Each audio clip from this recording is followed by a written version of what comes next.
예수 따라가며 복음 순종하면 우리 행할 길 환하겠네. 주를 의지하며 순종하는 자를 주가 늘 함께 하시리라. 의지하고 순종하는 길을 예수 안에 즐겁고 복된 길이로다. 해를 당하거나 우리 고생할 때 주가 위로해 주시겠네. 주를 의지하며 순종하는 자를 주가 늘 이해 주시리라. 의지하고 순종하는 길을 예수 안에 즐겁고 복된 길이로다. 남의 짐을 지고 슬픔 위로하며 주가 상급을 주시겠네. 주를 의지하며 순종하는 자를 항상 목 내려 주시리라. 의지하고 순종하는 길을 예수 안에 즐겁고 복된 길이로다. 우리 받은 것을 주께 다 드리면 우리 기쁨이 넘치겠네. 주를 의지하며 순종하는 자를 은혜 풍성케 하시리라. 의지하고 순종하는 길이 예수 안에 즐겁고 복된 길이로다. 주를 힘입어서 말씀 잘 배우고 주를 모시고 살아가세. 주를 의지하며 항상 순종하며 주가 사랑해 주시리라. 의지하고 순종하는 길을 예수 안에 즐겁고 복된 길. 의지하고 순종하는 길을 예수 안에 즐겁고 복된 길이로다. 아멘. 주님만 의지하고 말씀에 순종할 수 있는 우리가 되길 간절히 소망합니다. 내가 주인 삼은 모든 것 내려놓고 주 대신 주 앞에 나가 내가 사랑했던 모든 것 내려놓고 주님만 사랑해. 내가 주인 삼은 모든 것 내려 내 주 대신 주 앞에 나가 내가 사랑했던 모든 것 내려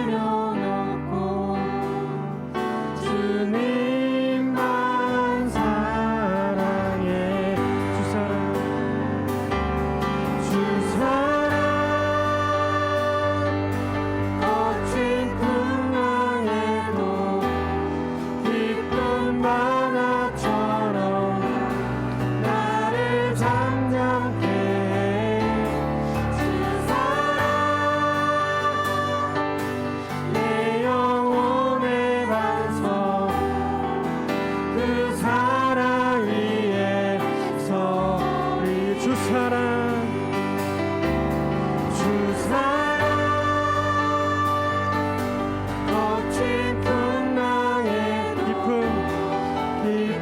바다처럼 나를 잠잠케 해. 주 사랑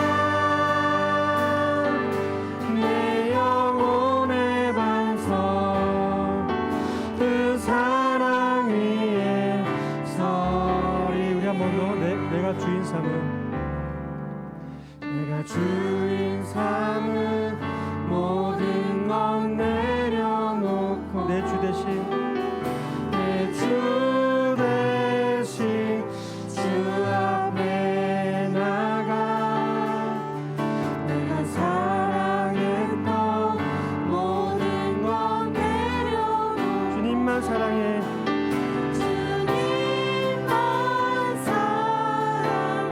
내가 주인 삼은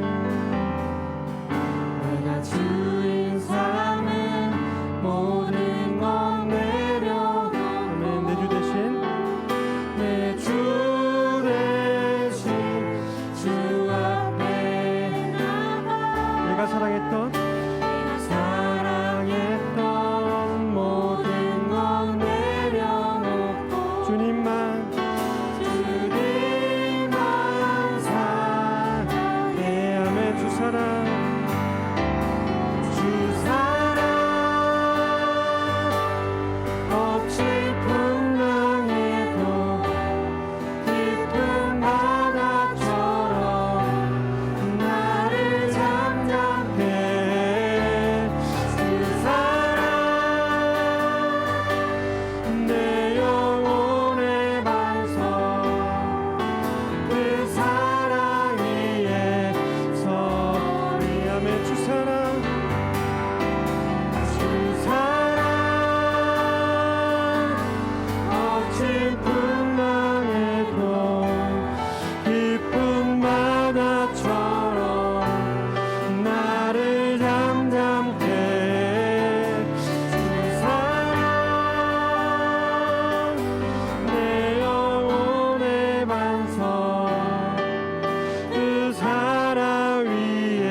우리 주님의 사랑을 힘입어서 주님의 말씀에 온전히 순종할 수 있는 우리가 되길 간절히 소망합니다. 주님 말씀하시면 함께 찬양 드립니다.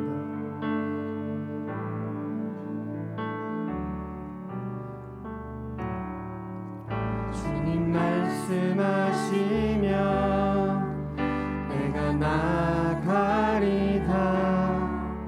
주님 뜻이 아니면 내가 멈춰서리다. 나의 가고서는 주님 뜻에 있으니 오 주님 나를 이끄소서. 주님 말씀하시면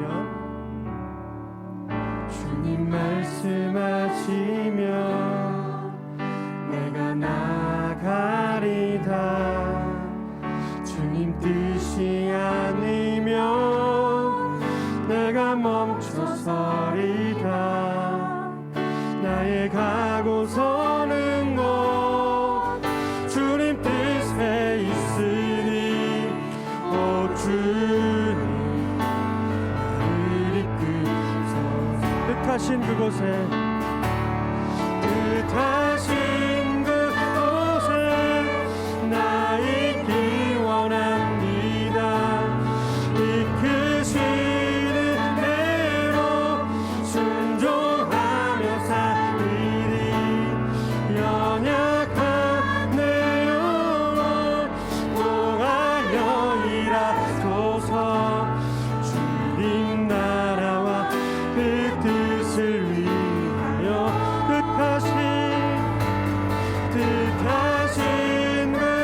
주님 말씀하시며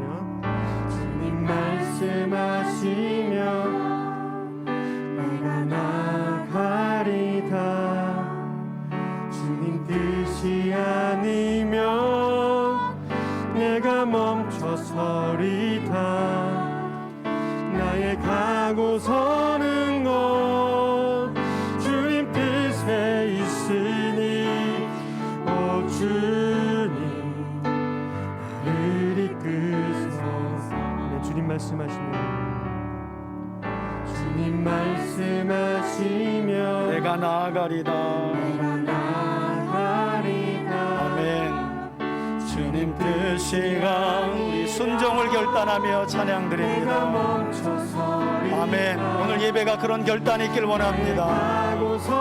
주님 뜻에 있으니 주님 뜻에 있으니 오 주님 나를 이끄소서.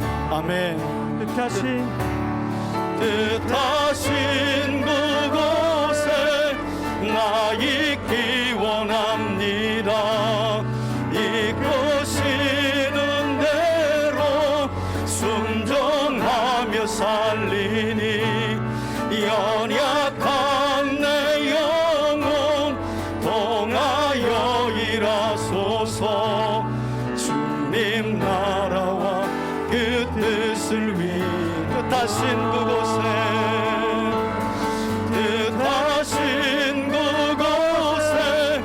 나 있기 원합니다. 이끄시는 대로 순종하며 살리니 연약한 내 영혼 동하여 일하소서.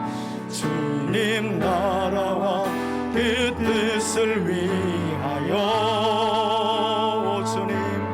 오 주님 나를 오 주님 나를 이끄소서.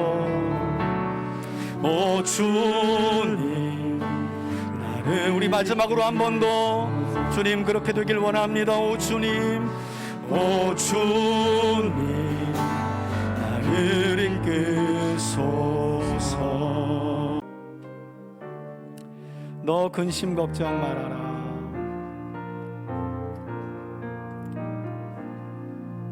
너 근심 걱정 말아라. 주 너를 지키리. 주 날개 밑에 거하라. 주 너를 지키리. 주 너를 지키리. 아무 때나 어디서나 주 너를 지키리. 늘 지켜주시리.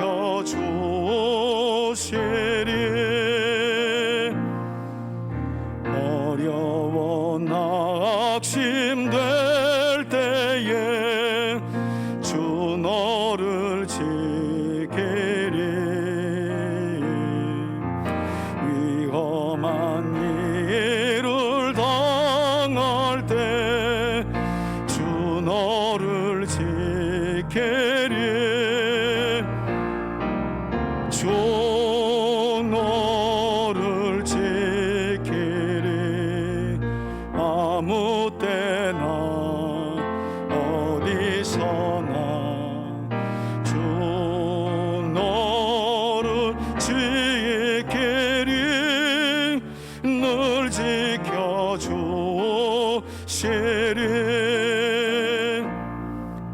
낯을 것 미리 가시고 주 너를 지키리. 구하는 것을 주시며 주 너를 지키리. 주 너를 지키리. 아무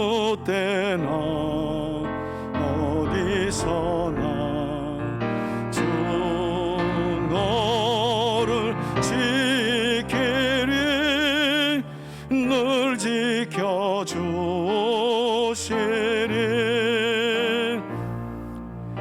어려운 시험 당해도 주 너를 지키리 구주의 품에 거하라 주 너를 지키리 주 너를 지키리 아무 때나 어디서나 주 너를 지키리 늘 지켜주시리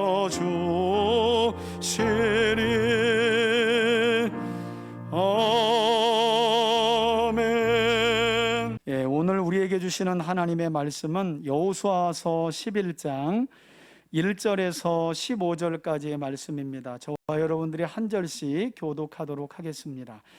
제가 먼저 읽겠습니다. 하솔왕 야빈이 이 소식을 듣고 마돈왕 요밥과 시므론 왕과 악삽 왕과 이 북쪽 산지와 긴네논 남쪽 아르바와 평지와 서쪽 돌의 높은 곳에 있는 왕들과 동쪽과 서쪽의 가나안 족속과 아모리 족속과 헷 족속과 브리스 족속과 산지의 여부스 족속과 미스바 땅 헤르몬 산 아래 히위 족속에게 사람을 보내매 그들이 그 모든 군대를 거느리고 나왔으니 백성이 많아 해변에 수많은 모래 같고 말과 병거도 심히 많았으며 이 왕들이 모두 모여 나와서 이스라엘과 싸우려고 메론 물가에 함께 진쳤더라. 여호와께서 여호수아에게 이르시되 그들로 말미암아 두려워하지 말라. 내일 이맘때 내가 그들을 이스라엘 앞에 넘겨주어 몰살시키리니 너는 그들의 말 뒷발에 힘줄을 끊고 그들의 병거를 불살르라 하시니라. 7절입니다. 이에 여호수아가 모든 군사와 함께 메론 물가로 가서 갑자기 습격할 때에 여호와께서 그들을 이스라엘의 손에 넘겨주셨기 때문에 그들이 격파하고 큰 시돈과 마임까지 추격하고 동쪽으로는 미스바 골짜기까지 추격하여 한 사람도 남기지 아니하고 쳐 죽이고 여호수아가 여호와께서 자기에게 명령하신 대로 행하여 그들의 말 뒷발에 힘줄을 끊고 그들의 병거를 불로 살랐더라. 하솔은 본래 모든 나라의 머리였더니 그때 여호수아가 돌아와서 하솔을 취하고 그 왕을 칼날로 쳐 죽이고 그 가운데 모든 사람을 칼날로 쳐서 진멸하여 호흡이 있는 자는 하나도 남기지 아니하였고 또 하솔을 불로 살랐고 여호수아가 그 왕들의 모든 성읍과 그 모든 왕을 붙잡아 칼날로 쳐서 진멸하여 바쳤으니 여호와의 종 모세가 명령한 것과 같이 하였으되 여호수아가 하솔만 불살랐고 산 위에 세운 성읍들은 이스라엘이 불사르지 아니하였으며 이 성읍들의 모든 재물과 가축은 이스라엘 자손들이 탈취하고 모든 사람의 칼날로 쳐서 멸하여 호흡이 있는 자는 하나도 남기지 아니하였으니 15절 다 같이 읽습니다. 여호와께서 그의 종 모세에게 명령하신 것을 모세는 여호수아에게 명령하였고 여호수아는 그대로 행하여 여호와께서 모세에게 명하신 모든 것을 하나도 행하지 아니한 것이 없었더라. 아멘. 아멘. 우리 말씀 제목을 다 같이 한번 함께 읽습니다. 시작. 말 뒷발의 힘줄을 끊고. 예, 오늘은 여호수아서 11장 본문의 말씀을 가지고 말 뒷발의 힘줄을 끊고라는 제목으로 하나님의 말씀을 여러분과 함께 나누길 원합니다. 오늘도 우리 3대 가족 모두가 함께 나누는 여호수아서의 말씀을 통해 약속된 기업을 주의 백성들에게, 특별히 택하신 하나님의 사람들에게 주시는 신실한 하나님을 만나는 저와 여러분들이 되길 주의 이름으로 축원해 드립니다. 여러분, 지난 주일 우리는 요단강을 마른 땅으로 건넜던 여호수아와 이스라엘 백성들이 논리적으로 그리고 상식적으로는 이해할 수 없었던 하나님의 말씀, 어떤 말씀이었어요? 이미 굳게 닫힌 견고한 여리고 성을 그들이 점령해야 하는데 하나님께서는 여호수아를 통해 여리고 성을 점령하는 방법을 가르쳐 주시면서 6일 동안은 그저 하루에 한 바퀴씩 돌고 자기 진영으로 와서 잠을 자고, 마지막 7일째에 7바퀴를 돌고 성문을 향하여, 여리고 성을 향하여 소리를 외치면 그 성이 무너지게 될 것이다 라는 하나님의 말씀을 주셨고, 놀랍게도 여호수아와 이스라엘 백성들은 말씀드린 것처럼 논리적으로 그리고 도무지 상식적으로 이해할 수 없는 하나님의 말씀과 명령이었지만, 그 말씀에 온전하게 그리고 철저하게 순종함으로 인하여 가나안 땅의 첫 성인 여리고성, 견고한 여리고성이 그야말로 기적적인 방법으로 이스라엘의 목전 앞에서 완전하게 무너졌던 사건에 관해 우리가 지난 시간 함께 살펴보았습니다. 이렇게 견고했던 여리고성과 이어 한 번의 실패를 겪기는 했지만 아이성까지 이스라엘은 점령하게 되었고요. 그리고 가나안 중부 지역에 살았던 여부수 기브온 주민과의 평화 조약으로 인해 이스라엘은 갑자기 이 가나안 남부 지역에 사는 도시국가들과의 전쟁에 휘말리게 되는데, 사실은 도와줄 필요가 없음에도 불구하고 기브온 족속들이 거짓말로 눈속임으로 여호수아를 속여 평화 조약을 맺기는 하였지만 이 조약이 누구의 이름으로 맺어졌죠? 여호와의 이름으로. 그것 때문에 여호수아는 이스라엘 백성들을 이끌고, 여러분 길갈에서 기브온은요 산지입니다. 성경을 보면 밤새 달려가 올라갔다는 거예요. 아니 진멸당에 마땅할 기브온 족속인데 그들이 이스라엘과 화평조약을 맺었다는 이야기를 가나안 남부 지역에 사는 살레망 아도니 세덱을 중심으로 한 도시국가 왕들이 듣고 가나안 중부가 이스라엘에게 넘어가 버리면 허리가 잘리는 격이니까 저놈들이 우리 가나안 족속들을 배신하고 이스라엘과 화평조약을 맺어? 야, 도시국가들 모여 우리 기브온 주민들 박살내러 가자. 사실 여호수아는 피를 흘릴 필요가 없었어요. 그럼에도 불구하고 우리가 알고 있는 것처럼 여호와의 이름으로 기브온 주민과 이스라엘 사이에 평화조약이 맺혔기 때문에 말씀드린 것처럼 밤새 달려가서요, 이 갑작스럽게 휘말리게 된 전쟁 중에 이스라엘은 기브온 족속을 위하여 싸우게 되고요, 놀랍게도 하나님께서 중부 지역과 이 가나안 남쪽에 있는 도시국가들 전부를 이스라엘 손에 넘겨버리십니다. 그러니까 기브온 주민과의 그 평화 조약을 중요하게 여기고 그 약속을 지키러 올라갔는데 중부 지역도 남부 지역도 그냥 하나님이 가나안 땅 이 절반 전체를 이스라엘 손에 넘겨버리시는 거예요.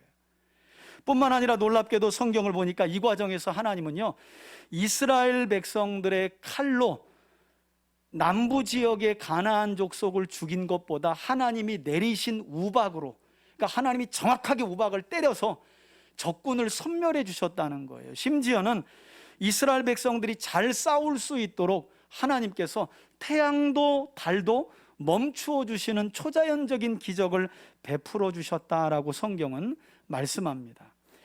여러분, 이제 이렇게 이스라엘 백성들은 가나안 중부와 남부까지 거의 대부분 손에 넣었어요.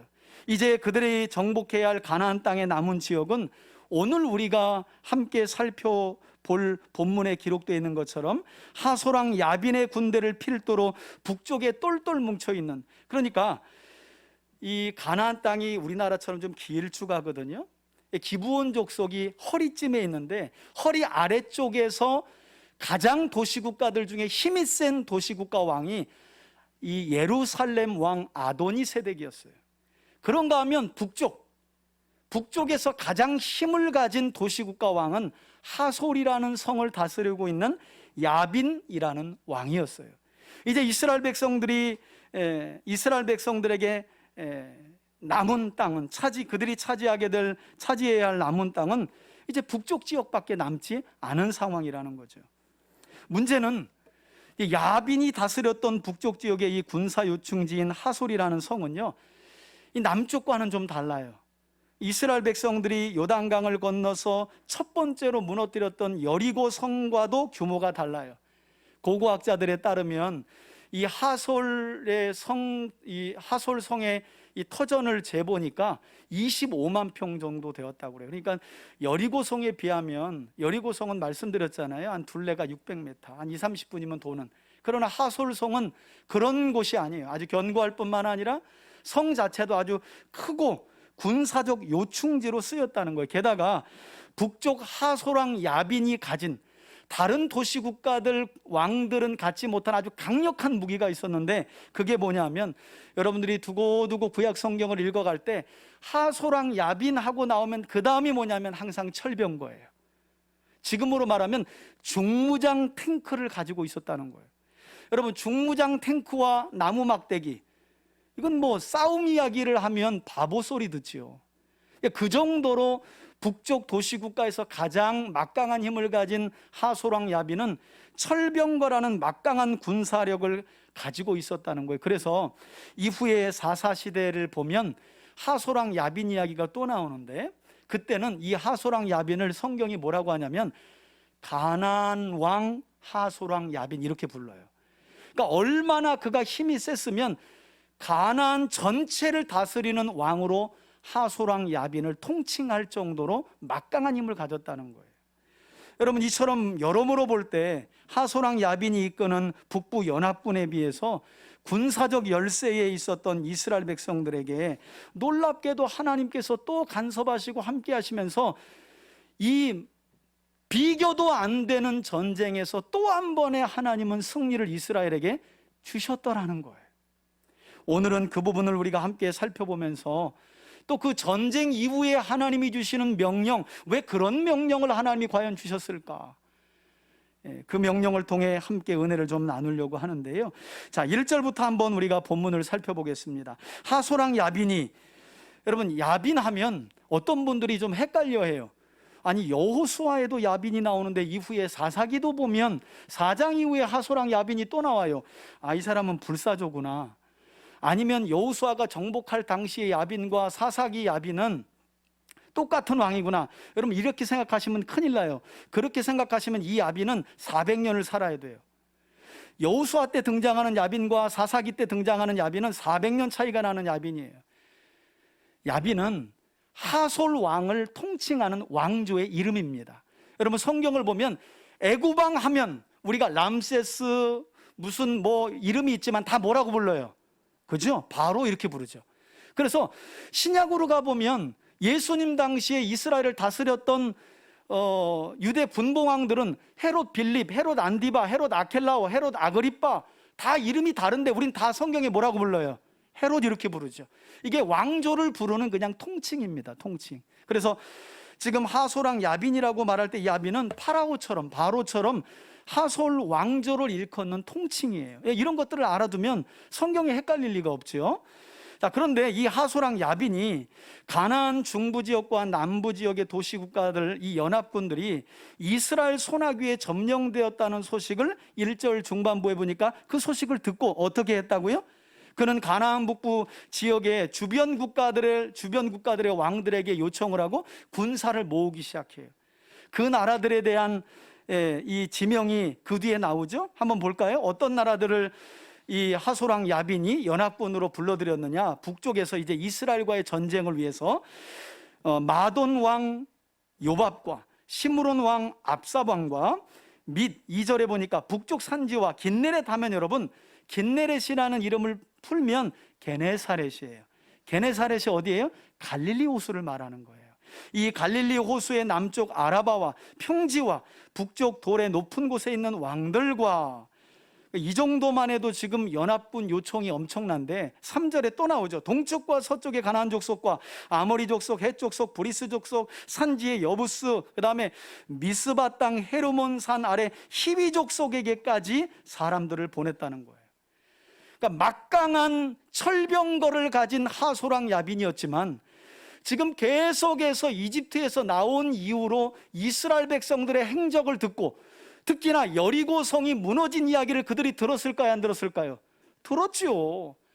몇 바퀴 돌고 소리 질렀더니 그들의 하나님 여호와가 견고한 여리고성을 무너뜨렸더라.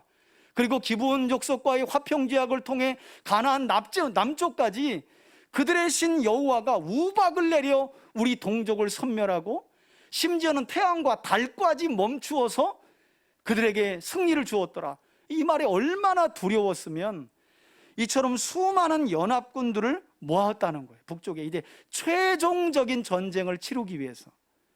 그리고 이어지는 4절을 보시면 이렇게 연합군을 모았던 그들이 모든 군대를 거느리고 나왔으니, 그 다음을 한번 보세요. 백성이 많아 해변에 수많은 모아갖고 모래 같고, 그들이 모은 연합군들 중에는 말과 병거도 뭐했대요? 심이 많았으며. 5절에 이 왕들이 모두 모여 나와서 이스라엘과 싸우려고 메론 물가에 진을 쳤다라고 성경은 말씀해요.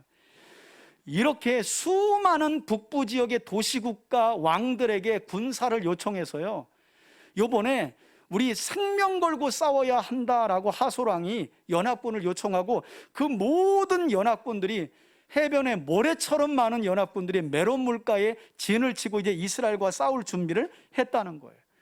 여러분, 성경에 나와 있지는 않지만 이때 얼마나 많은 숫자가 모였길래 성경은 해변에 모래만큼 많았다고 하느냐?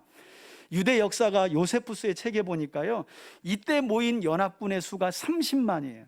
여러분, 지금 평택 인구가 50만 좀 넘는다 그러잖아요. 고대는 50만이면 국가입니다. 국가 중에서도 강력한 국가예요. 여러분, 지금도 우리나라에 보면 소도시가 30만 넘는 데가 그렇게 많지 않습니다. 50만만 돼도 소도시가 아니에요. 큰 거예요. 당시에는, 고대에는요, 이건 나라예요. 나라도 적은 나라가 아니에요. 그런데 그렇게나 많은 숫자, 30만이 보병이었다고 그래요. 요세푸스의 책에 보니까 30만 보병에 기마병이 1만이었고 철병거를 가진 전차가 2만 명이 되었다. 엄청난 대군을 하솔왕 야빈이 모집한 거예요. 이스라엘과 싸우려고. 저는 그런데 이 대목에서 좀 한 가지 아쉬운 점이 있어요. 조금 전에도 제가 말씀드렸지만 분명히 하솔왕 야빈과 북쪽에서 지금 이스라엘과 싸우기 위해 모였던 연합군들, 메론 물가에 진치고 있던 그들은 이스라엘의 하나님, 그리고 이스라엘과 대적하다가 무너지게 된 여리고성, 그리고 그 이후에 또다시 점령된 아이성, 그리고 그들과 싸우다가 결국 이스라엘 손아귀에 들어가게 된 남부 지역의 도시국가들의 패배에 대한 소식을 분명히 들었을 거라는 거죠. 근데 여러분, 그거 아세요? 어떤 여인은 창녀임에도 불구하고 오가는 나그네들의 소문을 듣고 하나님을 믿어버리는가 하면, 이렇게 명확한 증거와 목격을 하고도 하나님을 부정하는 사람들이 있어요. 여러분, 간혹 그런 생각 좀 안 하시나요? 저는 정말 그런 생각 자주 해요. 보이지 않는 하나님이 성경을 통해 믿어지는 게 신비롭다는 생각을 저는 자주 합니다. 저만 그런가 보네. 여러분, 그런 생각 안 하세요? 아니, 하나님 보셨어요 혹시? 저한테만 안 나타났나? 그러나 섭섭한데. 여러분, 보고 믿으시는 건가요? 아니잖아요. 우리 손에 들려진 이 성경, 이 약속이 사실이고 진리임을 우리가 믿기 때문에 하나님의 계심을 믿는 거 아니겠어요? 저는 그때요, 참 신기해요. 아니, 내가 저렇게 전하고 몇 번을 찾아가고 애를 쓰고 해도 안 믿어지는 사람이 있는데 난 왜 그게 믿어질까? 너무너무 감사한 거예요. 똑같은 소문과, 아니 이제는 명확한 증거까지 보아도 어떤 사람들은 하나님을 안 믿어요. 이렇게 오히려 하나님과 싸우려고 연합군을 모아서 대치하고 전쟁을 준비했다니까요. 여러분, 하나님을 믿는 은혜의 선물에 감사할 수 있는 여러분들 되시길 바랍니다. 여러 가지 환경과 여건 속에서 우리에게 들려진 하나님에 대한 소문, 이게 사실로 믿어지는 게 은혜 중에 은혜인 줄 믿습니다. 여러분, 이것 가지고 우리가 천국 가는 줄 믿습니다. 이 믿음 가지고 가는 거예요. 얼마나 감사해요. 누군가에는 그렇게 전도하고 그렇게 내 마음을 나눠주고 함께 믿어보자 그래도 안 믿어진다잖아요. 심지어는 십수년을 교회 다니다가 떠난 사람들도 있어요. 자기는 안 믿어진다는 거예요. 그런데 우리는 무슨 은혜냐고요, 이게.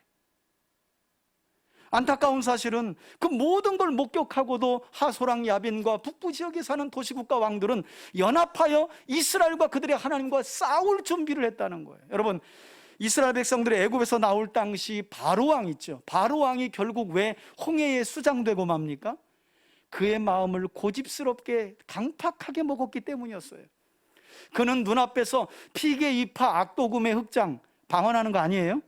10가지 재앙을 지금 제가 짧게 요약한 거예요. 10가지 재앙을 그의 눈으로 목격했어요. 그래서 재앙이 있기만 하면 알았어, 이스라엘 보내줄게, 가. 그리고 재앙이 거두어지면 안 돼, 너희들만 가, 가축은 놓고 가, 자녀는 놓고 가. 끝까지 그 마음을 고집스럽게 하고 강팍하게 먹었다. 강팍하게 마음을 먹었다는 거예요. 그래서 바로 왕은 결국 멸망의 길을 걸어갔다고 성경은 말씀해요. 여러분, 지금 그런 점에서 성경은 하소랑 야빈과 북부 연합군들이 바로 왕이 걸어갔던 그 멸망의 길을 걸어가고 있다는 사실을 우리에게 가르쳐주고 있다는 거예요. 여러분, 고집 없는 사람 있나요? 저는 그런데 목회하면서 저도 상당히 고집 있는 사람이거든요. 근데 한 가지 제가, 이게 잘 기질이기 때문에 되지 않지만 마음을 자꾸 먹는 게 있어요. 뭐냐면 하나님의 말씀과 하나님의 뜻 앞에는 절대 고집 부리지 않기. 이걸 제가 자꾸 마음을 다져요. 여러분, 그렇잖아요. 순종하려고 해도 이해가 가야 순종하잖아요. 지금 내 상황에 맞아야 순종할 수 있는 거 아니에요. 근데 어떤 경우는 하나님이 내 상황에 안 맞게 순종하라는 요구를 하실 때가 있어. 그럼 원망과 불평이 나오지 않을 수가 없어요. 자꾸 제가 계산을 하고 생각을 하지 않을 수가 없어요. 그때 기도해요. 하나님, 제가 고집 부리지 않게 해주세요. 하나님, 제가 제 생각을 내려놓을 수 있도록 하나님 은혜를 주세요. 이렇게 기도해요. 반대로 목회하면서 가장 안타까운 게 뭐냐면 그 고집을 내려놓지 않는 사람들이에요.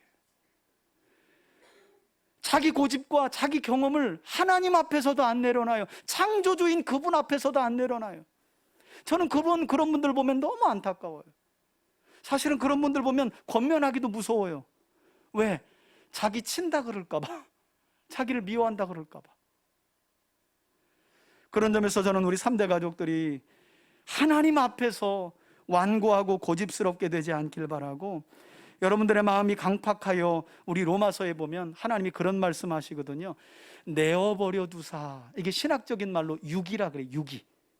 여러분, 하나님의 인격을 가지신 분이기 때문에요, 계속해서 우리의 마음을 두드리지만 계속해서 우리가 완고하고 고집스럽게 마음을 강팍하게 하면요, 하나님이 하나님의 뜻을 가지고 내어버려 두십니다. 내어버려 두세요. 이걸 신학적으로 유기라 그래요. 유기. 저는 그렇게 우리 마음의 고집과 강팍함으로 인해 하나님께 내어버림 바 되는 영혼이 우리 교회 안에 없기를 주의 이름으로 축원해 드립니다.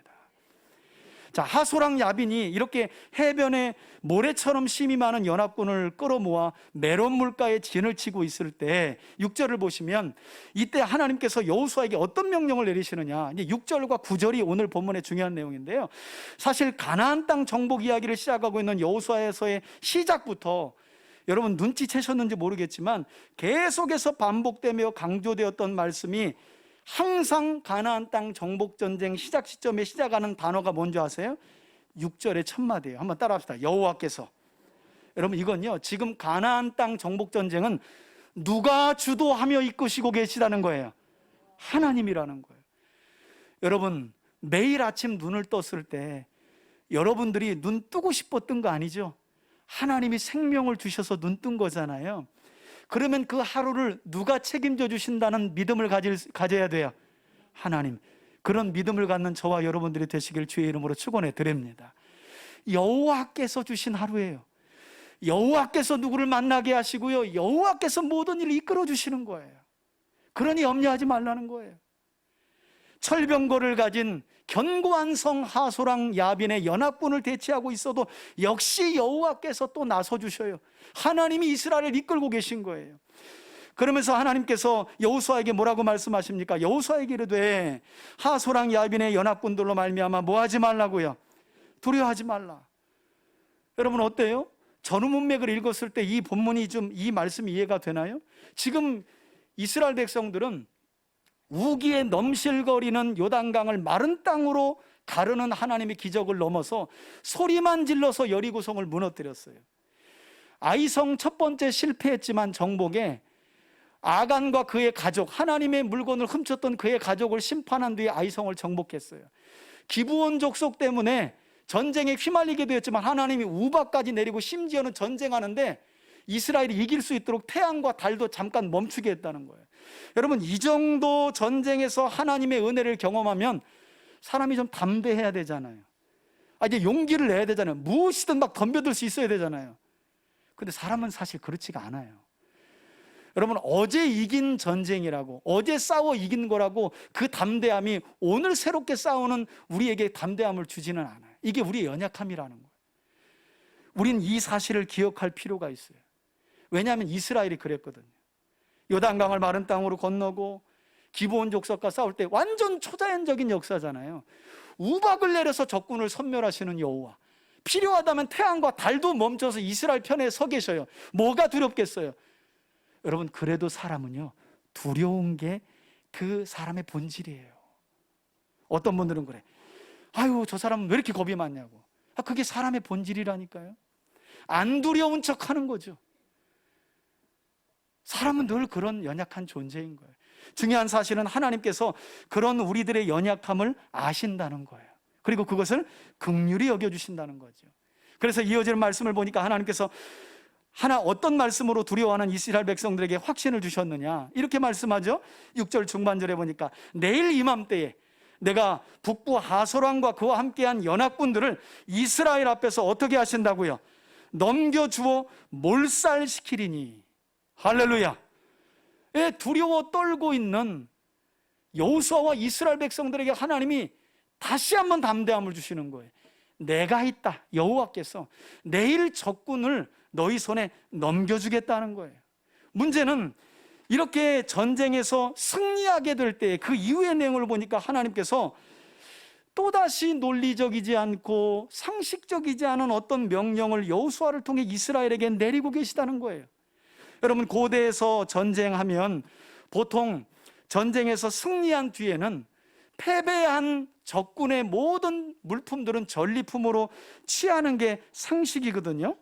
그래서 전쟁에서 백성들을 이끌어내는 거예요. 이기고 난 뒤에는 뭐 여자고 물건이고 재산이고 다 약탈해서 재산을 취할 수 있는, 그것 때문에 이제 왕들의 통솔력을 따라서 전쟁에 나가고 목숨을 거는 거거든요.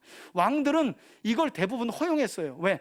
그래야 또 다른 전쟁에서 싸울 어떤 의지를 가지니까. 그런데 충격적이게도 하나님께서는 여호수아와 이스라엘 백성들에게 어떤 명령을 내리고 계시느냐, 성경을 보니까요, 너는 여호수아에게 명령하시는 거예요. 그들의, 그러니까 하소랑 야빈과 함께하고 있는 연합군들과 싸워 내가 이기게 할 텐데, 그들을 너희 손에 넘길 텐데, 그 승리의 때에 말 뒷발의 힘줄을 어떻게 하라고요? 끊어버리라. 여러분, 사람도 마찬가지죠. 발목 뒤가 끊어지면 걸어요, 못 걸어요? 못 걸어요. 아무것도 아닌 것 같은데 이 발 뒤 힘줄 때문에 걷는 거거든요. 이거 끊으면 못 걷는 거예요. 말의 뒷발 힘줄을 끊으면 이 말 써요, 못 써요? 말은 걷지 못해, 쓰지 못해요. 뿐만 아니라 하소랑 야빈이 가진 가장 막강한 군사력 중에 하나인 철병거도 어떻게 하라? 불사를 하는 거예요. 오늘날 우리에게 적용하자면, 지금 여러분 이 우크라이나 땅에서 러시아와 우크라이나 사이에 전쟁이 벌어지고 있잖아요. 그런데 젤렌스키 대통령이 중무장한 러시아의 탱크를 빼앗았을 때 그거 아군의 전쟁을 위해 쓰지 말고 전부 다 폭탄 넣어가지고 어떻게 다 폭파시켜버리라. 여러분, 그러면 어떤 지휘관이 그런 대통령의 말에 따를 수 있겠어요? 미쳤냐? 군사적인 규모나 무기로 봐도 우크라이나가 딸려서 지금 유럽이나 미국에게 군사적 원조를 받고 있는 판에, 적군의 러시아의 군사 무기 탱크를 빼앗았다면 그거 사용해서 싸워야지. 왜 그 탱크를 폭파시켜버리냐? 어떤 지휘관이 대통령의 말을 듣겠냐고요. 더욱이나 이스라엘 백성들이 하소랑 야빈과 북부 연합군을 이긴다 해도 사실 이 전쟁이 큰 틀 안에서 가나안 전쟁의 마지막인데요, 중요한 건 그래도 여전히 가나안 땅에는 아직 이스라엘이 정복하지 않은 도시국가들과 땅이 남아 있었다는 거예요. 그러면 그 땅을 정복하기 위해서라도 하소랑 야빈과 그의 연합군들에게서 취한 군마와 병거는 이스라엘에게 상식적으로 생각할 때 필요해요, 안 해요? 당연 필요한 군사적 무기였어요. 그런데 하나님이 어떻게 하라는 거예요? 말의 뒷발 힘줄을 끊어버려. 그리고 하소랑 야빈이 의지하고 그들이 힘으로 자랑하는 철병거를 어떻게 하라고요? 불태워버리라는 거예요. 여러분, 하나님께서 당연히 이스라엘 편에서 유익한 무기가 될 것을 모르고 이런 말씀을 하셨을까요? 아니죠. 하나님이 그러실 리가 없죠. 이 명령 안에는 하나님의 분명한 의도가 담겨져 있다는 것을 기억해야 돼요. 여러분, 하나님께서는 이스라엘 백성들이요, 가나안 사람들이 믿고 의지하는 것들, 더 나아가서 세상 사람들이 믿고 의지하는 것들을 하나님을 믿는 주의 백성들이 똑같이 믿고 의지하며 살아가지 않기를 원하셨기 때문이에요. 여러분, 그 사람들이, 이 북부에 있는 하소랑 야빈과 연합군들이 뭐 때문에 항복 안 해요? 그 철병거와 군마 때문에 안 한 거예요. 믿고 의지할 게 없으면 하나님께 두 손 들고 기브온 주민들처럼 속여서라도 살려고 왔을 거예요. 그런데 결과적으로 보면 그들은 무엇 때문에 죽은 거예요? 군마와 병거 때문에 죽은 거예요. 여러분, 오늘 말씀을 잘 들으셔야 돼요. 내 인생이 무엇 때문에 망해가고 있는가? 내 인생이 때로는 무엇 때문에 멸망의 길로 가고 있는가를 잘 듣고 깨달으셔야 된다는 거예요. 어떤 경우에는 나 이거 없으면 안 돼 하는 그 힘줄, 그 태워버려야 될 그걸 못 태워버려가지고 내 인생에 일보진전을 못하고 있을 수도 있어요. 다시 말해, 하나님께서는 주의 백성인 이스라엘 백성들이 세상 사람들이 두려워할 만한 것들로 하나님의 위엄과 영광을 드러내는 것을 기뻐하지 않으셨다는 거예요. 그래서 하소랑 야빈의 연합군에게서 빼앗은 말 뒷발의 힘줄을 끊어버리고 병거를 태워버리라고 한 거죠. 여러분, 2000년 전 예수님께서 이 땅에 오셨을 때 유대인들이 기다렸던 메시아 상을 한번 생각해 보세요. 이 땅에 오신 예수님과는 완전히 달랐어요. 그들이 기다렸던 메시아는요, 그들이 압제받고 있던 로마를 단순간에 다 쳐서 죽여버리고 이스라엘을 독립시켜서 다윗과 솔로몬 때의 영광을 회복시키는 메시아를 기다린 거예요. 과거에 오늘 본문에 나오는 여호수아처럼 칼차고 가나안 땅을 모조리 정복해가면서 그 땅을 이스라엘 땅으로 만드는 그 영광스러운 메시아를 기다렸어요. 그러나 예수님은 그렇게 나타나지 않으셨죠? 이사야서에 예언된 것처럼 도살장에 끌려가는 양처럼 십자가에 묵묵히 우리의 죄를 위해 끌려가셔서 죄 없는 예수님이 저주의 십자가에서 우리의 죄를 대신하여 십자가에 못 박혀 죽으시고 3일 만에 부활하심을 통해 하나님의 구속을 완성하셨어요. 이게 하나님의 계획이었다는 거예요. 때때로 우리는 지금보다 더 많은 것을 갖고 지금보다 더 많은 것을 누리면 그 자체로 하나님의 영광을, 하나님의 위엄을 드러낼 수 있을 것이라고 생각해요. 그런데 많은 경우 그렇게 해서 취한 것들이 하나님의 영광을 가리고 내 신앙을 갉아먹는 경우가 많다는 거예요.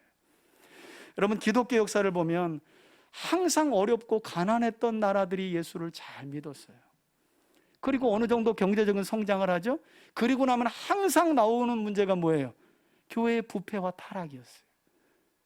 이게 역사가 우리에게 주는 교훈이라는 거예요. 하나님이 왜 앞으로도 남은 전쟁이 있음에도 불구하고 너가 절대 믿고 의지해서는 안 될 말 뒷발 힘줄을 끊어야 된다, 병거를 태워버려야 된다 라고 말씀하셨는지, 그걸 우리가 깊이 깨달아야 된다는 거예요. 우리 눈에는 그렇게 안 보일 수 있어요. 하나님, 이걸 끊으라고요? 하나님, 미쳤어요? 이걸 불태우라고요? 내 인생이 이것 때문에 달려왔는데요? 여러분, 이런 것들이 있잖아요. 근데 가만히 돌아보시라는 거예요. 그것 때문에, 내가 믿고 의지하는 그것 때문에 하나님께 더 가까이 가고 있는지도 돌아보셔야 되고, 정말 하나님의 영광을 온전하게 드러내고 있는지도 돌아보셔야 돼. 오늘 본문이 그 교훈을 우리에게 주고 있는 거예요. 여러분, 유대의 역사가 요세푸스의 기록에 따르면 여호수아와 이스라엘 백성들은 이때 이 약속의 말씀을 듣고요, 용기 백배, 요세푸스의 책에 보니까 해변에 모래처럼 많이 모인 이 하소랑 야빈의 군마와 기병과 전차를 보고 이스라엘 백성들이 지난날 베풀어 주셨던 하나님의 놀라운 은혜를 다 까먹었다, 그리고 두려움에 사로잡혔다 그래요. 그런데 하나님이 어떻게 해요? 내가 넘겨줄게. 하나님이 또 그래요. 여러분, 그래서요, 하나님의 말씀을 듣는 게 매일매일 우리 삶에 얼마나 중요한지 몰라요. 오늘 싸움에도 보면 전쟁의 기술이 날마다 똑같지 않아요. 6절, 여러분 7절 이유를 보면 용기백배의 여호수아가 하나님의 약속을 믿고요, 적진을 어떻게 해요? 기습했다는 말씀이 나와요. 저는 상상을 했는데, 만일 여호수아가 내가 넘겨줄 테니 너는 말 뒷발 힘줄을 끊고 병거를 태워라, 그냥 여기까지만 듣고 아무 생각 없이 또 가가지고 이스라엘을 끌고, 이전 경험 있잖아요. 야, 성벽을 또 돕시다. 하솔 성을 돕시다. 여러분, 이랬다면 백성들 전체를 다 죽이는 거예요. 사지로 모는 거예요. 근데 이때는 또 다른 전략을 하는 거예요. 이건 성경 전후 문맥을 보면 이건 여호수아의 판단이었어요. 어디에서 오는 판단? 하나님의 약속을 믿는 믿음에서 나오는 판단이에요. 이길 수 있겠구나, 이거. 비록 적군들이 해변에 모래처럼 많이 있지만 하나님이 넘겨주시겠다고 하셨으니, 이제까지 약속하신 바를 다 이루셨으니 그것도 되겠구나 하는 그 약속을 믿고 기습한 거라니까요. 저는 이런 지혜가 여러분들에게 있길 바라요. 하나님 믿고 이번에는 돌아라, 이번에는 뭐 매복을 해야 된다. 어떤 때는 그래요. 같은 조건을 두고도요, 매복하라, 아니면 오늘은 나가서 싸워야 된다, 그럴 때가 있지만, 어떤 경우는 약속의 말씀을 믿고 우리가 기습을 해야 되는 때도 있다는 거예요. 야, 기도한답시고 앉아가지고 주구장창 주여 음성 들려주시옵소서, 들려주시옵소서. 하나님은 또 옆에서 천사를 통해 들려주세요. 성경 좀 봐라, 성경 좀 봐라, 성경 좀 봐라. 성경 안 보고 주여 들려주시옵소서, 들려주시옵소서. 천사는 또 성경 좀 보라니까, 성경 좀 보라니까. 평행선이야, 평행선. 성경만 받고 성경만 봤다면, 하나님의 약속만 믿었다면 기습하고 벌써 해결될 문제였는데 계속 두고 주여 해결해 주시옵소서. 평생 기도해 보세요. 해결되나? 어떤 때는 약속 믿고 기습해야 되는 거예요. 그러면 하나님이 넘겨주신다는 약속이 있잖아요. 여러분, 두려워하지 마시기 바랍니다. 여러분 삶에 어떤 문제가 있든지, 어떤 때는 하나님께 먼저 기도하고 자세하게 음성을 들어야지만, 어떤 때는 약속이 분명하면 그냥 기습하면 되는 거예요. 그 문제 너무 무서워하지 마세요. 어떤 문제 때문에 우리 인생이 박살날 것 같다면 벌써 과거에 우리 인생은 다 무너졌어요. 그렇지 않아요. 하나님이 절대 그렇게 하지 않아요. 여호수아는 그런 하나님의 약속을 믿고 용기백배해서 7절 보세요. 이에 여호수아가 모든 군사와 함께 메론 물가로 가서, 그 다음 보니까 갑자기 그래요. 여호수아의 판단이에요. 다시 한번 말씀드리지만, 무엇을 믿는 믿음에서 나왔다고요? 하나님의 약속을 믿는 판단. 갑자기 야빈과 함께한 연합군들을 습격할 때에 기습한 거죠. 그 결과 어떤 일이 벌어지느냐? 8절 보세요. 여호와께서 그들을 이스라엘 손에 넘겨주셨기 때문에, 즉 이것은 이스라엘 군대의 습격으로 인한 승리가 하나님의 전적인 도우심으로 이루어지게 되었다는 말씀인데, 이렇게 그들을 격파하고, 성경을 계속 볼게요. 큰 시돈과 미스로봇 마임까지 추격하고, 동쪽으로는 미스바 골짜기까지, 이제 열세에 몰렸던 이스라엘이 하나님의 약속을 믿고 습격하니까 어떤 일이 벌어져요? 그렇게 바다에 모래처럼 많았던 적군들이 전부 다 도망가는 거예요. 추격을 합니다. 결국 한 사람도 남기지 아니하고 쳐 죽였다. 자, 그 다음이 중요해요. 많은 경우 우리는 여기까지 내용을 보고 전쟁에서 이겼다라는 생각을 가질 수 있어요. 내 삶에 하나님의 약속을 믿고 순종했더니 그 문제 해결됐다. 그럼 거기까지가 승리한 걸로 착각할 수 있다는 거예요. 여러분, 그리스도인들의 승리는요, 단순히 여기에서 끝나는 게 아니에요. 진짜 싸워야 할 문제가 있고 진짜 승리해야 할 대목이 있어요. 그게 바로 9절입니다. 자, 이렇게 하나님의 약속을 믿고 기습하여 적군을 추격하고 섬멸했던 여호수아가 9절에 어떤 행동을 해요? 6절에서 하나님이 이미 말씀하셨네요. 여호수아가 여호와께서 자기에게 명령하신 대로 그들의 말 뒷발의 힘줄을 어떻게 하고 끊어버리고, 그들의 병거를 어떻게 했다고요? 불살라버렸다. 여러분, 말씀드린 것처럼 여기에는 이 전쟁을 통해 여호수아와 이스라엘 백성들이 진정으로 싸우고 있는 것이 무엇인지 여러분들이 그걸 진짜 눈을 열어 볼 수 있어야 된다는 거예요. 지금 여호수아와 이스라엘 백성들은 하소랑 야빈과 그의 연합군들과의 싸움이 아니라, 사실 그것은 어디까지나 표면적으로 보이는 싸움이었을 뿐이고요, 그들의 진짜 싸움은 바로 자기 자신들과의 영적 싸움이었다는 거예요. 즉 하소랑 야빈의 연합군과의 싸움은 이미 하나님께서 승리를 예정하셨던 싸움이었을 뿐이고, 여호수아와 이스라엘 백성들의 진짜 싸움은 그들이 승리한 뒤에 하나님의 말씀에 따라 온전히 순종하느냐 마느냐의 싸움, 하나님의 뜻을 이루느냐 이루지 않느냐의 그 싸움이 진짜 이스라엘과 여호수아의 싸움이었고, 그 싸움에서 여호수아와 이스라엘은 뭐 한 거예요? 승리했다는 거예요. 여러분, 하소랑 야빈의 연합군들을 그들이 추격하여 진멸했을지라도 그들이 여호와의 말씀을 따라 적군에게서 취한 말 뒷발의 힘줄을 끊지 않고 병거를 자기들 수하에 놓고 군사력으로 삼으려 했다면 이 전쟁은 이기고도 어떤 전쟁이 되겠어요? 지는 전쟁이 되는 거예요. 여러분, 이게 그리스도인들의 싸움이라는 걸 아셔야 돼요. 단순히 기도했더니 하나님 약속 믿고 하나님 의지했더니 어떤 문제 해결됐다, 거기서 싸움이 끝난 게 아니라니까요. 하나님의 말씀과 목적이 무엇인지를 분명히 알고 끝까지 온전히 순종해내는 거예요. 거기에서의 싸움은 문제와의 싸움이 아니라 결국 나 자신과의 싸움이죠. 나 자신과의 싸움이죠. 저는 그런 점에서 우리 3대 가족들 모두가 보이는 혈과 육의 싸움을 넘어 보이지 않는 영적 싸움에서 결국 나 자신과의 싸움이라고 말씀드렸죠. 여호수아와 이스라엘 백성들처럼 끝까지, 그리고 남김없이 하나님의 말씀에 순종함으로 진짜 승리를 매일의 삶 속에 경험하며 살아갈 수 있기를 주의 이름으로 축원해 드립니다. 어떤 문제를 놓고 기도했더니 문제 해결되었다, 승리했대.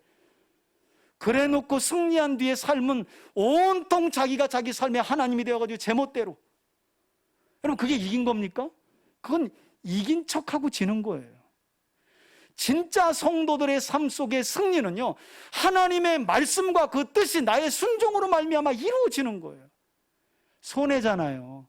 어떻게 얻은 전쟁이고 어떻게 취한 전리품인데 그 말의 뒷발임줄을 끊고 병거를 불사른단 말입니까? 그럼에도 불구하고 하나님의 뜻이 있기에, 하나님의 계획을 믿기에 그 손해를 감수하고 뒷발임줄을 끊고 병거를 태우는 거예요. 거기에서 승리가 좌우되는 거예요. 거기에서 진짜 이기는 거예요. 어떤 경우는 이겨놓고도 우리 스스로가 우리 양심을 알잖아요. 뭔가 잘 됐어, 어떤 일을. 그런데 적당히 한 걸 알잖아요. 하나님의 뜻이 아닌데도 적당히, 왜 이렇게 하면 손해보니까. 그래서 내 생각을 놓고 세상적인 방법으로 그 손해를 안 보려고. 그리고 나서 아이고 할렐루야, 집사님 하나님 이렇게 은혜 주셨어. 거기에 자기 인간적인 방법과 세상적인 방법이 다 들어가 놓고, 그건 이긴 게 아니라 이겨놓은 척을 하는 것뿐이죠. 자, 계속해서 10절을 볼까요? 하솔은 본래 그 모든 나라의 머리였더니 그때에 여호수아가 돌아와서 하솔을 취하고 그 왕을 칼날로 죽이고, 11절입니다. 그 가운데 모든 사람을 칼날로 쳐서 진멸하여 호흡이 있는 자는 하나도 남기지 아니하였고, 또 야빈이 다스렸던 하솔을 불살랐고. 여러분, 성경을 보면 가나안 땅에서 불탄 성은 대략 한 3곳으로 보이거든요. 여리고, 아이성, 하솔이에요. 왜 그랬을까요? 이들은 끝까지 고집스럽게 여호와 하나님과 이스라엘을 대적했던 자들이었어요. 그래서 하나님이 대대로 일벌백계의 교훈을 삼으시기 위해서 그 성터를 어떻게 다 불살라라 그래요. 여러분, 전쟁 규례를 보면 상당히 재밌습니다. 이스라엘의 전쟁은 무지막지하지 않아요. 어떤 경우는 하나님이 살림, 나무는 불태우지 말아라 그럽니다. 그리고 함부로 죽이는 게 아닙니다. 여러분, 가나안 땅 점령하라 그랬더니 무조건 칼 들고 가서 죽여라, 아닙니다. 먼저는 화평을 선언합니다. 우린 전쟁을 원치 않는다, 항복해라. 그럼에도 불구하고 항복하지 않고 끝까지 싸우겠다 하면 이제 그때 하나님이 나서시는 거예요. 그리고 그때는 진멸하라라는 말씀이 나와요. 그리고 하솔이나 여리고나 아이성처럼 고집스럽게 완고한 성은 역사적인 교훈을 삼기 위해 어떻게 하라고요? 성을 불태워라 그래요. 대부분은 불 안 태웠습니다. 몇 군데만 그래요. 자, 그리고 나서 성경은 이 모든 전쟁에서 이스라엘 백성들을 이끌었던 여호수아에 대해서 어떤 긍정적인 평가를 내리며 오늘 본문의 마지막을 설명하고 있느냐. 12절입니다. 여호수아가 그 왕들의 모든 성읍과 그 모든 왕들을 붙잡아 칼로 쳐서 진멸하여 바쳤으니, 여러분, 진멸하였으니라는 말이 계속 반복되죠. 이건 율법에 기록된 말씀이에요. 가나안 족속을 진멸해라. 진멸했다는 건 지금 여호수아가 하나님이 주신 율법대로 순종했다는 걸 계속 반복하는 거예요. 이는 여호와의 종 모세가 명령한 것 같이 하였으되, 여기 나오죠. 13절 보겠습니다. 여호수아가 하솔만 불살랐고 산 위에 세운 성읍들은 이스라엘이 불사르지 아니하였으며 14절 이 성읍들의 모든 재물과 가축은 이스라엘 자손들이 탈취하고 모든 사람은 칼날로 쳐서 멸하여 호흡이 있는 자는 하나도 남기지 아니하였으니 이 역시 어떤 결과라고 15절에서 다시 한번 반복하여 자세히 설명하느냐. 15절 보니까 여호와께서 그의 종 모세에게 명령하신 것을 모세는 여호수아에게 전달했고 여호수아는 그 전달받은 하나님의 말씀 그대로 행하여 여호와께서 모세에게 명령하신 것을 여호수아는 하나도 행하지 아니한 것이 어떻게 해요? 없었더라 하고 마지막 가나안 땅 정복 전쟁의 큰 줄기인 북부 전쟁이 이렇게 마감되는 거예요. 여러분, 이 15절의 내용이 얼마나 중요한지 몰라요. 견고한 큰 성을 가지고 그 어떤 도시국가들도 언감생심 전쟁할 엄두를 내지 못했던 철병거를 가진 하소랑 야빈, 결국 무엇 때문에 무너졌대요? 여호수아가 하나님의 말씀을 쫓아감을 통해 무너졌다고 성경은 말씀하고 있어요. 여러분, 조금 전에도 말씀드렸지만 하나님을 믿는 성도들의 진정한 싸움과 승리는 우리 눈에 보이는 혈과 육에 대한 싸움의 승리가 아닌 것을 우리가 분명하게 알 필요가 있어요. 이 땅의 교회와 성도들의 진정한 승리는 오직 하나님의 약속과 명령에 온전히 순종하여 이를 통해 하나님의 뜻이 성취되어 그분의 영광이 충만하게 나타나는 것, 이것이 교회와 성도들의 진정한 승리라는 사실. 오늘날 그러니 얼마나 우리 그리스도인들의 이 안목과 믿음과 교회의 이 세계관이 얼마나 왜곡돼 있어요. 교회만큼은 성공했다잖아요. 저 목사님 성공했네 그러네. 그리고 큰 교회 장로 되면 또 성공했대.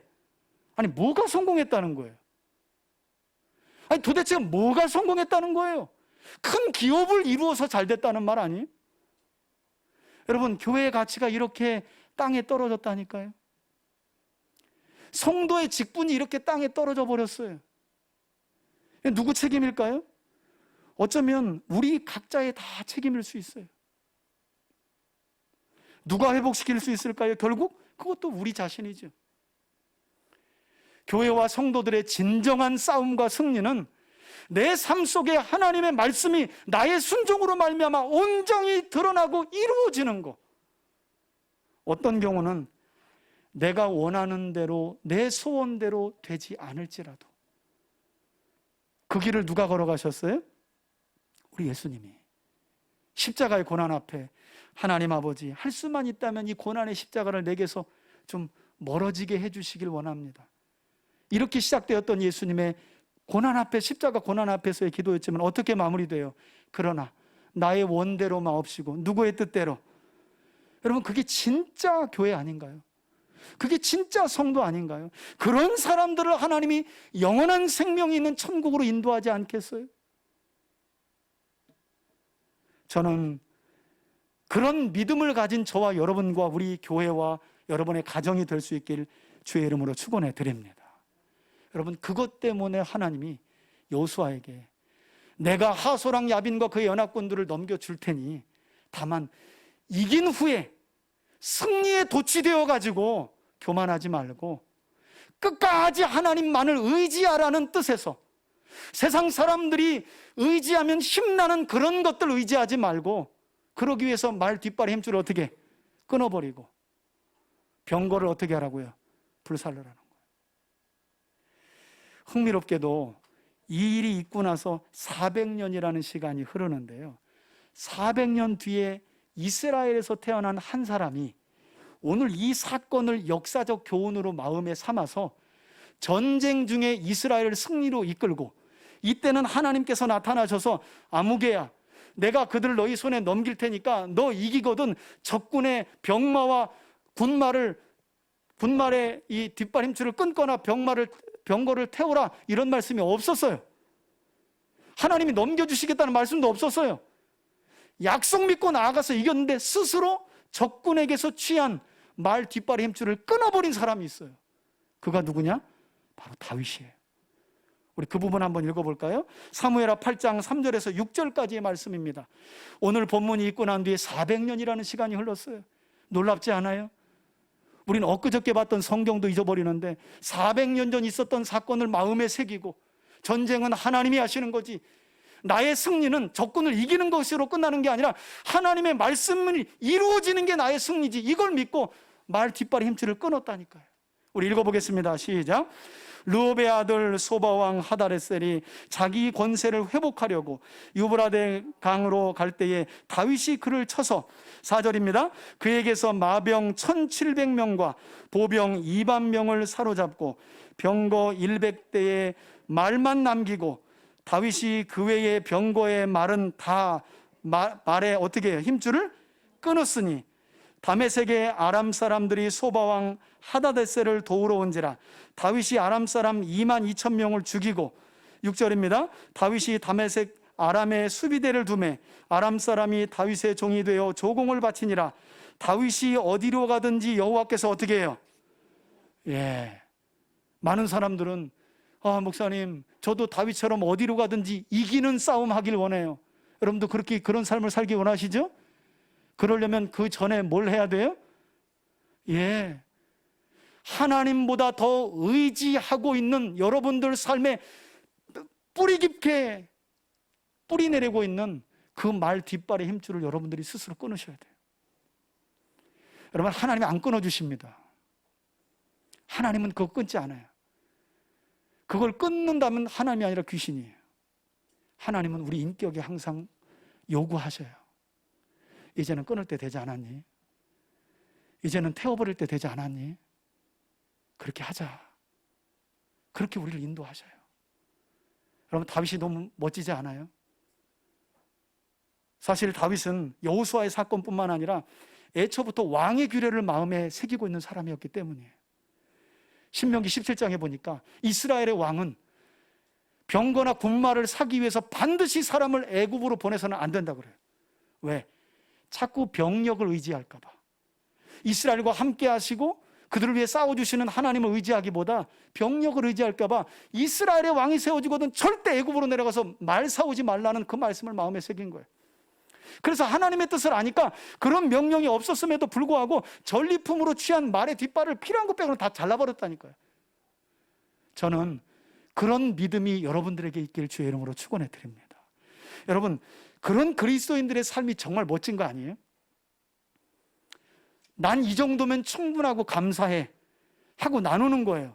주변 사람들이 볼 땐 저 사람 어이없네. 아니, 개뿔 가진 것도 없는데 넉넉하대. 아니, 개뿔 나눌 것도 없는데 넉넉하대. 그러면서 자꾸 퍼주고 나눠줘. 도대체 이게 뭐냐 저게?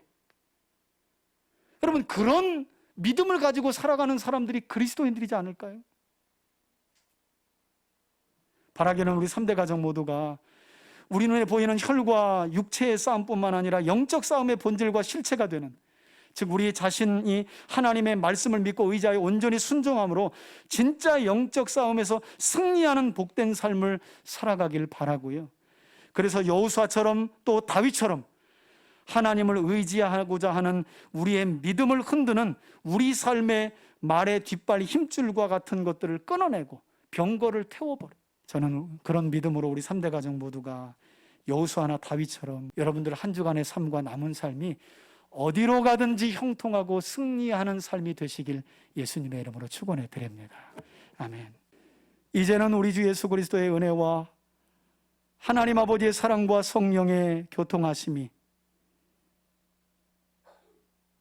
들은 말씀을 통해 내가 지금 당장 끊어버려야 할 것들과 태워버려야 할 것들이 무엇인지를 깨닫고 다시 한번 결단하고 우리를 승리케 하시고 형통하게 하시는 하나님과 하나님의 말씀만 의지하기로 소원하며 나아가는 우리 교우들과 가정과 우리 교회 위에 이제부터 영원토록 함께 계실지어다. 아멘.